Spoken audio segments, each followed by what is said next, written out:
Just a quick reminder, we're getting up to 3,000 views on our videos and we have less than 1,000 subscribers. So there's plenty of you watching the videos that are forgetting. I'll give you the benefit of the doubt now. You're forgetting to click the subscribe button. So before you start today's video, just pause, click the subscribe button, and then I hope you enjoy the video. Busy. We've just had a monster of a Charlie calf born here. Of a cow, the cow there.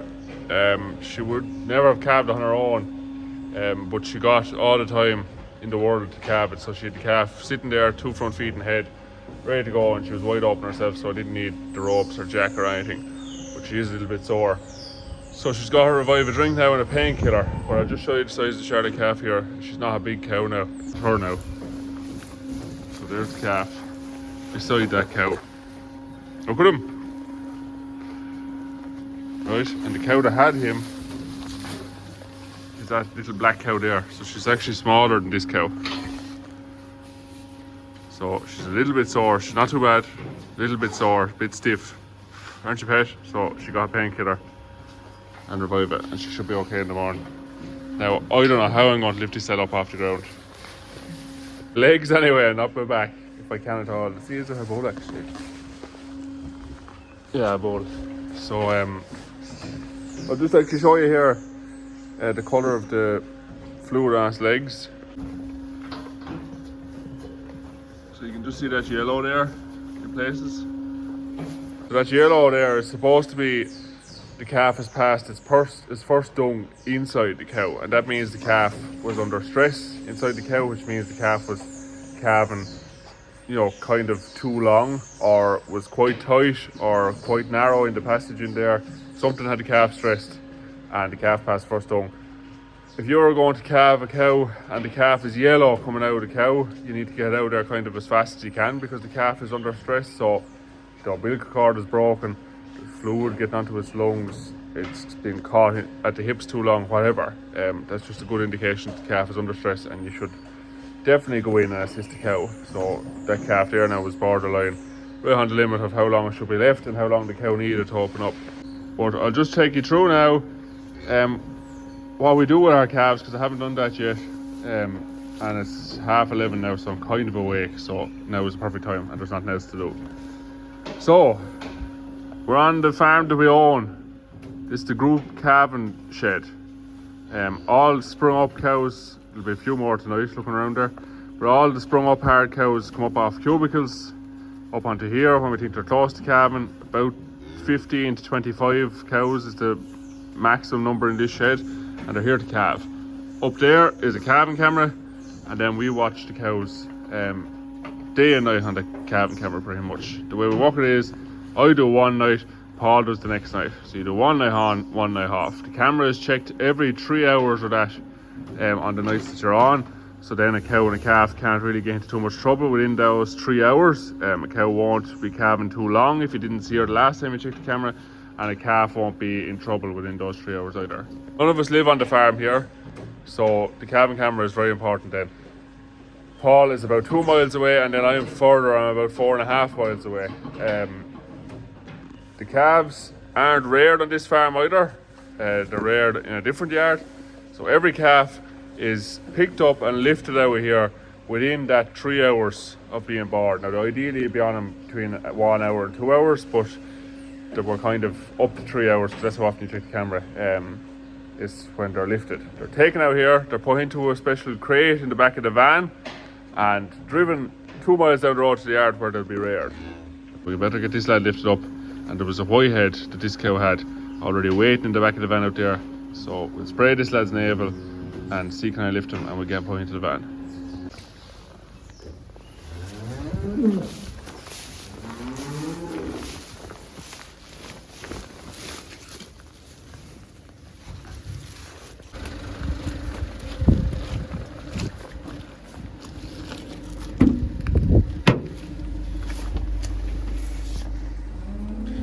So here's our calf transport system. That's a big whitehead too. But this is a plastic IBC tank cut in half. This is a Paul invention now, and it works fierce well. strap underneath keeps it strapped in place, and then it keeps the calves from getting into the front side of the van or falling around in the back, so it's safe for them. And then this is very easily washable and disinfected, so we try to disinfect this after every time a calf goes home. So you just spray it with disinfectant, easy, maybe wipe it out with a piece of tissue if needs be. But the calves are in there now and they're snug and happy for their 2-mile journey to their new home. The colostrum is also fed where the calves are being reared, and the colostrum is being heated up there currently. The 3-litre cartons that you've seen in other videos of us harvesting off the cows and storing in the fridge, they are being heated currently in a milk heater, which I'll show you now.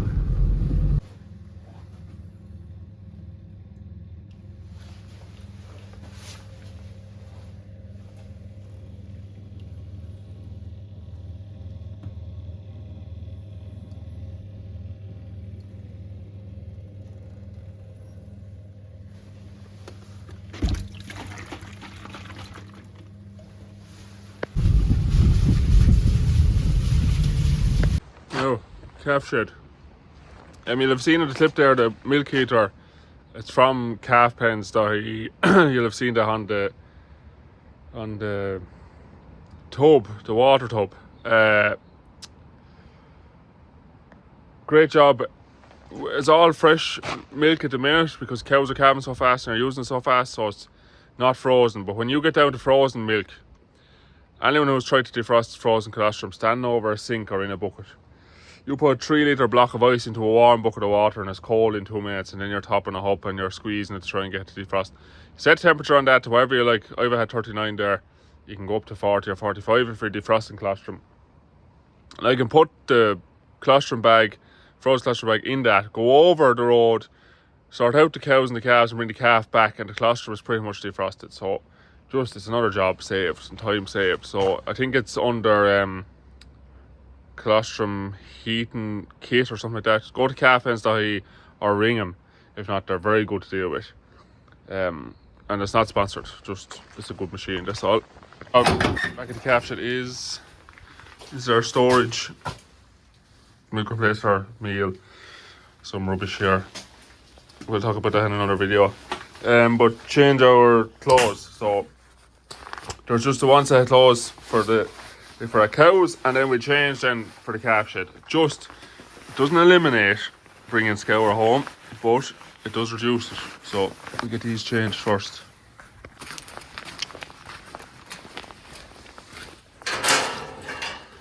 We'll dip our feet.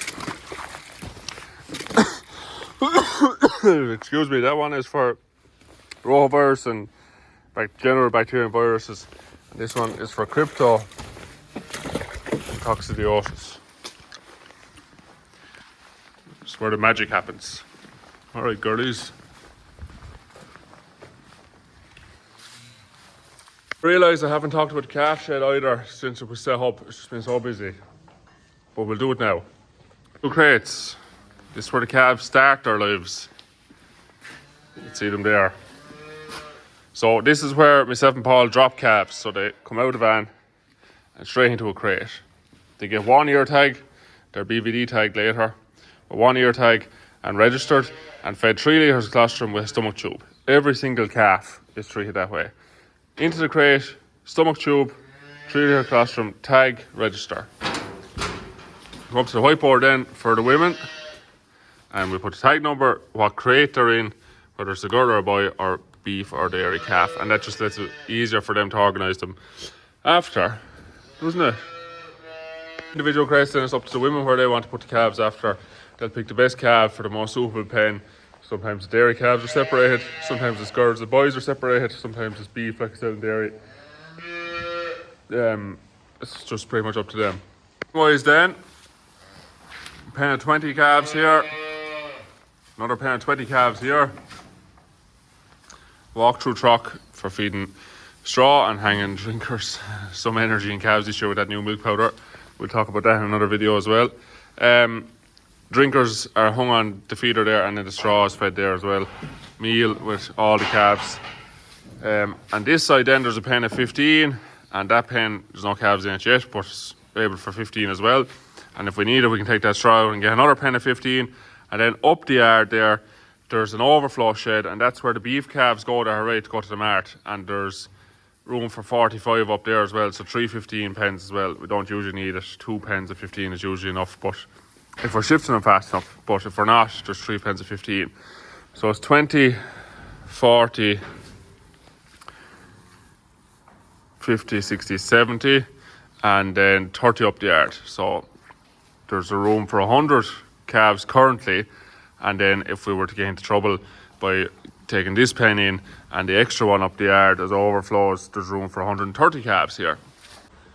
Of the calf shed, look, it's not very complicated. All the milk is fed, mixed and fed with a JFC milk cart, all fed through 10 teeth stallion compartment feeders with peach teats. Like I said, 2 pens of 20, 2 pens of 15, 2 pens of 15 up the yard, and individual crates. That's it.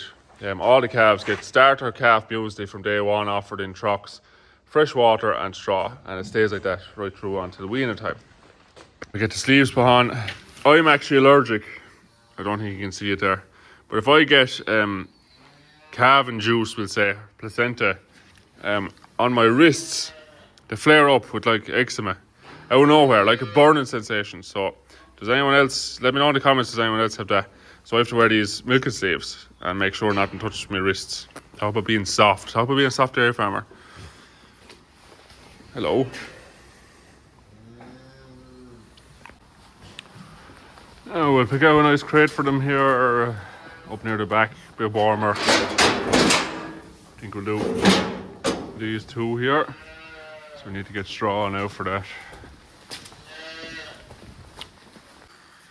Now.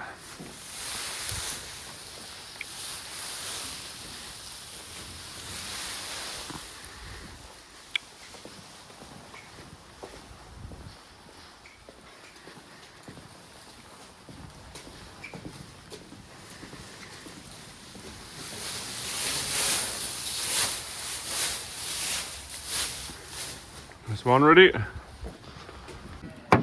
God damn it, these vans and this automatic lock for the back door. And then the dash turns off. Now, let me get that fixed. Who's first? Whitehead. Thank God, you're a bit lighter, aren't you? Oh, not really. Jesus. There's some weight, calf. Don't be groaning at me at all.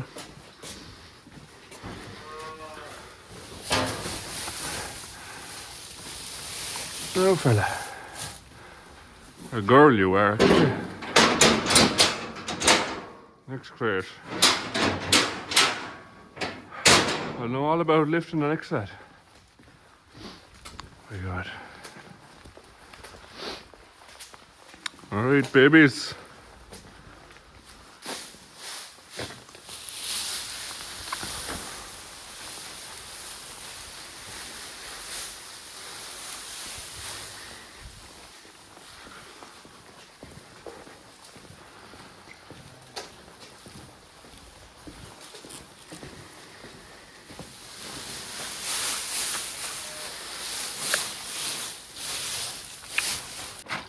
The problem is they're so floppy.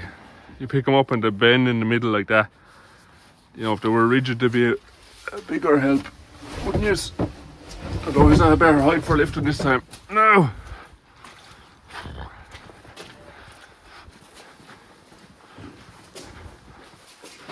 Cheers, we wouldn't be used to calves your size here at all. So we wouldn't. No, fella. Good lad. Good lad.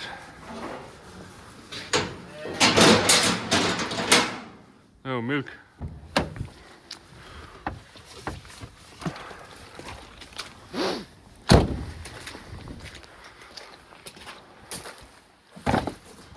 Oh, this is the stomach tube. Straw now on my face. Or hair, I don't know what it is. Pause. Now I'm back. This is the stomach tube. Not the tube we usually use. And we were very unsure about whether we'd even be able to use it or not. this year because we're so used to the ones. The other one was a 4 litre bottle with a long pipe, and the tube was red on the end of it, and we loved it. Just rinse my hands off here. And we loved it because we were used to it. But they're becoming harder and harder to get every year. Maybe because people aren't using them, I don't know. We have some ordered with the bits. But this is the only one we could get. See, there's no problem in getting a 2 litre size jug, but we are giving the calves 3. So this is a 4 litre one, but we're afraid this tube would be too short, and you have the weight of the liquid hanging out here while trying to get the tube into the calf. But we've gotten used to it, and it really isn't too bad. Oh yeah, that was washed out with paracetic acid last time, so we'll rinse it out with cold water before I put the milk in it.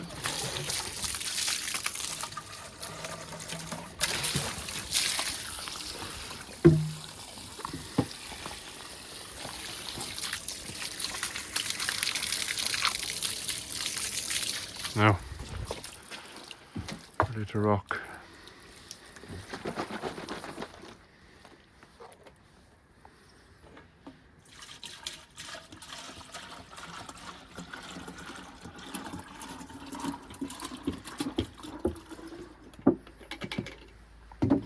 Here's of goodness.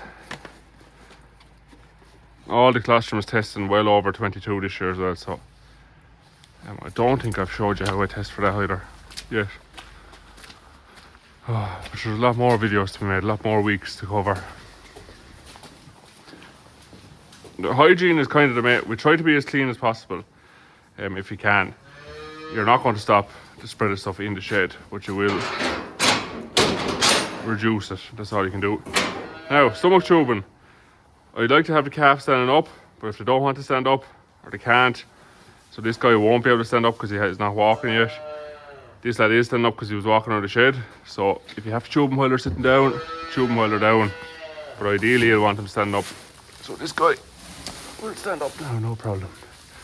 Cheer fella. So sometimes if you scratch them like that, it stimulates as if the cow was licking them. Or maybe you'll have to just lift him up. Look at the width of his back. You're a big one, girl. Now. So, you straddle the calf between your legs. And the tube then has to go in over the calf's tongue. So the calf's tongue is here. Over the calf's tongue and down either to the left or to the right. See, you can see that now. And he's backed into the corner so that he can't get away or hurt himself. So I always go into the left. Give me a bit of resistance there. Good lad. And there we have it gone in. Now we have to make sure it's in the right place now. So not in the calf's windpipe. And you'll do that by running your hand down along the calf's neck. And if you can feel 2 pipes, which I can, they make a bit of noise. If you can feel 2 pipes, so the tube pipe and the calf's windpipe, which will be like a water hose, that means it's gone into their stomach, not into their lungs. If you can only feel 1 pipe, which is their windpipe, that means this stomach tube is inside that windpipe and you can't feel it. So run your hand down their neck, down towards the front of their shoulder. Good girl. Down towards the front of their shoulder. And if you can feel 2 pipes, the tube is in the right place. 1 pipe is not. Now, kink that over and we'll put the pipe out slowly. There you go. No stress.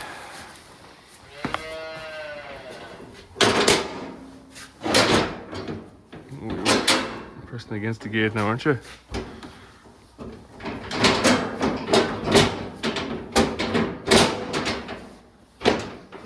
Jesus. Why do we stomach tube the calves and not let them suck? You can let them suck, but it's hard to get the calf to stay sucking to get 3 litres into them. You need to get that 10% of body weight within the first 2 to 4 hours of being born. Of over 22% quality is the sort of the aim with colostrum. The only way that you can guarantee you've got the full 3 litres into them that fast is the stomach tubing, because it's gone into him there and then, and the calf is full. The reason you have to get antibodies into him so fast, or the colostrum into him so fast, now tell me that calf is stressed out. All it has is a full tummy now and feels warm and full, because the colostrum is at 38 degrees and it's 3 litres, so it's filled up its stomach and he thinks it has drank from its mother. So the reason you get the colostrum into it so fast is from an animal welfare point of view.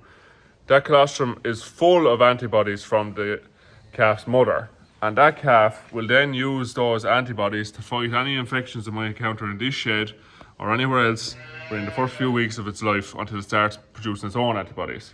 If you don't get that into the calf, you're leaving the calf wide open for infection and sickness and poor health and poor thrive, and will affect its whole life going forward. So we stomach tube calves with 3 litres colostrum within the first 2 to 4 hours of being born from an animal welfare point of view, in order to give that calf the best possible start it can get and have the best quality of life it can. You've yourself stuck here now. So I better fill the bottle again and we'll tube him. So that's the two of them tubed and full of milk. Next job is ear tag him. So these are our 2 tags. This side of the tag here has a metal notch, you'll just see it there. Hopefully I'm showing it to the camera. But that takes a little notch out of the calf's ear, which is known as a tissue. So an ear tissue sample goes into this little bottle here, which has the calf's tag number on it. That is sent away to a lab, and the calf's tissue sample from its ear is tested for a disease known as BVD. So it's a virus that can get into herds and stay in them forever. This is a scheme that's been going on in Ireland now for the last good few years. There's pretty much no herds in the country left with it, and to me, I feel like it probably needs to come to an end now. This is costing the farmer an awful lot of money. The tags are more expensive because of this little bottle thing, and it's over €3 per calf just to get the sample tested now, and 95% of them are all negative. So I think we've moved past that now. So I just throw the BVD samples down to the tube now. I just throw them here until there's about 10 built up. So currently there's 1, 2, 3, 4, 5, 6, 7, 8, 9 with these 2. So one more. When there's 10 done, take them all and put all the bottles into a sample bag and post it away. So every 10 calves, that's posted to a lab in Kildare. Now we put this into the right ear then. So we'll give this whitehead 60 because it was born first and fed first. So in a calf's ear, there are veins or ligaments here that run through to kind of give the ear its shape, and there's a lot of blood in there. You're trying to get the tag to go in between 2 of these, about here. So this part. So we'll do it in the calf's right here. I'm doing it so long now, so many of them I don't really have to look. But you do that and you squeeze with 2 hands and you let go. That's it. Like getting your ears pierced. And that tag is in the calf's ear for the rest of its life.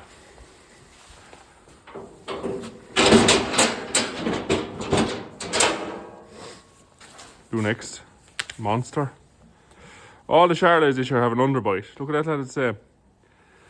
It's obviously a trait from the bull. They all have a crazy underbite. Look at them. This one has ears like a deer then as well on top of that. Must be the Jersey in it. Now.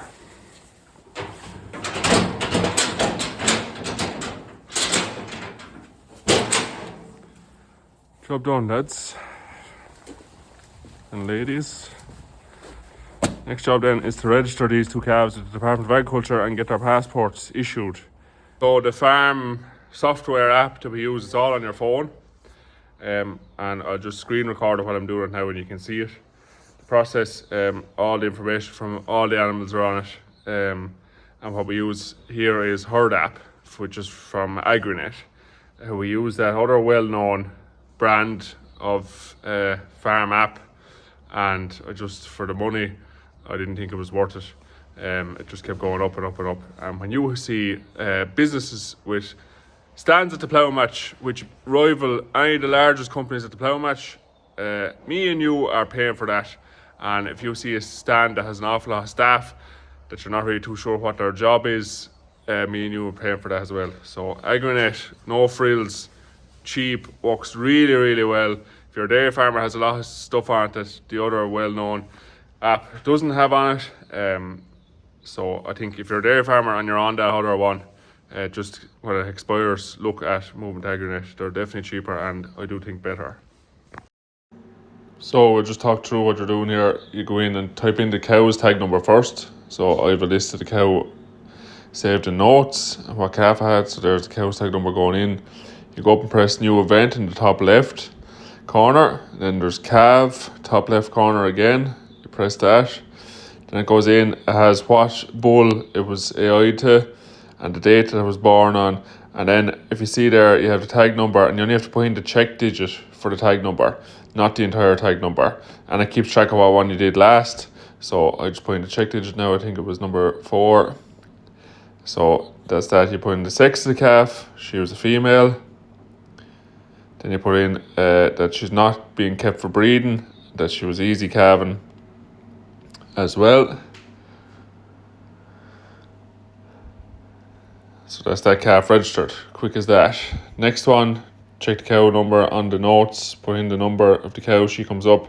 Again, top left corner, calf, and then it has that she was AI to a Charlet. Then again, you need to put in the check digit for that tag. You don't need to scan tags or anything stupid like that. And that was a male, and it automatically comes up that he wasn't kept for breeding, and then he needed some assistance, so you put that in. And you click that, and that's that calf registered. Simple as that. You've seen there, it really is as fast as that, and nice and easy to use. There's some cool stuff like keep track of what tag you used last, that you don't have to have the whole tag number, you only have to put in the check digit. I'll have explained all that in the voiceover anyway. Now, I'm very tired here. What I need to do now last is update the board with what the calves are for the women in the morning. Wash out the stomach tube, wash out the milk cartons, check the camera before I drive home, and then it's home, go and disinfect the back of the van, and then it's home and into bed. Until I have to check the camera again in 2 hours time probably, because there's definitely going to be cows calving, so I might do it in 2 hours this time. Anyway, that'll bring an end to today's video. I hope you enjoyed it. You got a look at the calf shed this time, and you got to look at how we handle calves from birth to when they go on to milk powder. If you haven't already and you watch the videos, please subscribe. If you're new here, thanks for watching this video. Now please go subscribe. It helps the channel out an awful lot, and leave a like if you liked the video at any point, and leave me a comment if you have a similar system with calves here, if you're rearing the calves away from where they're being born, or maybe there's no one crazy enough to be doing that, only us. So yeah, let me know in the comments, and we'll talk to you next week.